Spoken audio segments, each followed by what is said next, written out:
What drowning actually feels like. The drowning scene that exists in movies involves noise, splashing, waving arms, someone calling for help while a clearly visible struggle unfolds near the surface. None of that is accurate. Researchers and lifeguards have a name for what the human body actually does when it is in danger of drowning: the instinctive drowning response. First fully described by Francesco Vita and later expanded by water safety researcher Mario Vittone, whose work changed how lifeguards are trained worldwide. Understanding it requires separating what the body wants to do from what it is actually capable of doing. When a person enters active drowning, overwhelmed, unable to maintain their airway, the body immediately redirects every available motor resource to a single task, keeping the mouth above the surface. The arms extend laterally and press downward on the water, repeatedly, rhythmically, generating lift to keep the face above the waterline. The head tilts back. The body becomes vertical. The legs kick below the surface. Every motor function available is in use, which means none of them are available for anything else. The person cannot wave because the arms are already executing a program they cannot override. Cannot shout because the mouth is at the waterline, using each brief second above the surface for breathing, not for calling out. Cannot splash because splashing is voluntary and nothing voluntary is available right now. The body is not panicking in the way most people picture panic. It is executing, automatically, efficiently. A biological program running at full capacity, silently, vertically, almost invisibly, for between 20 and 60 seconds. And then below the surface. The first sensation is not pain, it is urgency. The physiological drive to breathe is not produced by a lack of oxygen.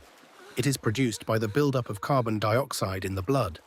As it rises, the need to breathe moves from uncomfortable to unbearable to involuntary, a progression that takes, in a person struggling to keep their airway above water, somewhere between 30 and 90 seconds to reach its breaking point. Every near-drowning survivor who has described the experience in detail describes this phase the same way: a pressure in the chest that becomes an emergency, an alarm that becomes everything, a biological certainty that if they do not breathe in the next second, something irreversible will happen. And they are correct. The breath hold breaks, not by choice. The body, running out of options, overrides the conscious desire to hold on. The mouth opens. The throat opens. An involuntary breath is taken. The first inhalation of water triggers a violent reflex. The larynx snaps shut. The throat closes to protect the lungs. A gate slamming against the wrong substance entering the airway. Survivors who experienced this before losing consciousness describe a sharp burning sensation in the throat, a locked, crushing tightness in the chest, a feeling of pressure rather than liquid because the throat has sealed and what they actually inhaled may be minimal. In what medicine calls dry drowning, the laryngospasm holds completely. The person dies of hypoxia with almost no water in the lungs. The gate held, but the gate also sealed out the air. And then, across decades of documented near-drowning survival accounts, something unexpected shifts. Hypoxia, oxygen deprivation reaching the brain. What it feels like is not what most people expect. As oxygen levels drop, the experience transitions from urgency to something entirely different.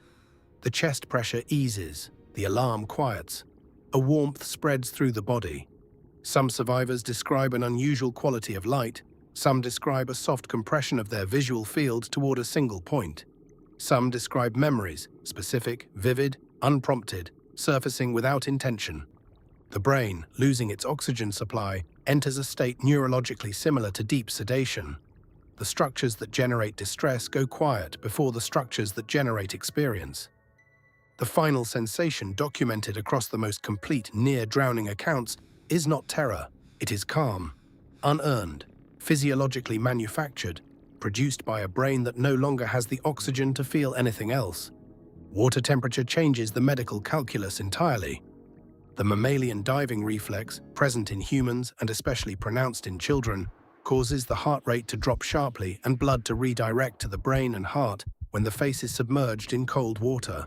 A biological holdover, the body protecting its most critical organs at the expense of everything else. In cold water drowning, this reflex can preserve brain function far beyond what warm water would allow. There are documented cases of children resuscitated after 20, 30, even 40 minutes submerged in cold water, with partial or full neurological recovery. This is why the protocol in cold water drowning is absolute. You are not dead until you are warm and dead. This is what an active drowning looks like from shore or from the pool deck. A person whose head is tilted back, eyes glassy or fixed on nothing, mouth at the waterline, not above it, arms pressing down on the water in slow rhythmic movements, body vertical, no noise whatsoever. It looks like someone resting or playing or simply floating while looking at something in the distance. It does not look like an emergency, it looks like nothing. And that is precisely why it is so frequently missed by people looking directly at it. In the majority of documented drowning incidents, other people were in the water nearby. In a significant percentage, an adult responsible for the victim was watching the water at the moment it happened. The drowning happened in front of them. They did not recognize it. Because they were waiting for the version they had seen in movies. Drowning is the third leading cause of unintentional injury death worldwide. Roughly 236,000 people every year. The majority in water less than 2 meters deep. The majority within reach of someone who could have helped. The instinctive drowning response lasts under 60 seconds before submersion. After that, the window narrows with every passing second toward a threshold that no CPR, no cold water protocol, no amount of effort can reverse. 60 seconds, that is the entire gap between a person who can be saved and a person who cannot.